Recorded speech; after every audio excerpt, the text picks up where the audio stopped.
அடுத்தவனை ஏமாத்தினவன் இங்கு நல்லாவே வந்ததா சரித்திரம் கிடையாது. அடுத்தவனை ஏமாத்தினவன் இங்கு நல்லாவே வந்ததா எந்தவித சரித்திரமும் கிடையாது. இங்க என்னை ஏமாத்தினவன் அதற்கான தண்டனையை அனுபவிப்பதே. இங்க என்னை ஏமாத்தினவனும் அதற்கான தண்டனையை அனுபவிப்பதே. நானும் இறப்பதற்கு முன் பார்த்து விட்டு தான் இருப்பேன். நான் ஏமாந்த அந்த ஏமாத்தினேன் என் மனவழியது. என்ன ஏமாத்தினவனே சும்மா தான் விட்டுடுமா?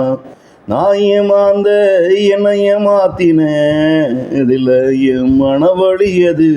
என்னை ஏமாத்தினவனே சும்மா தான் விட்டுடுமா? அடுத்தவனை ஏமாத்தினவன் இங்கு நல்லாவே வாழ்ந்ததாகவே எந்தவித சரித்திரமும் கிடையாது.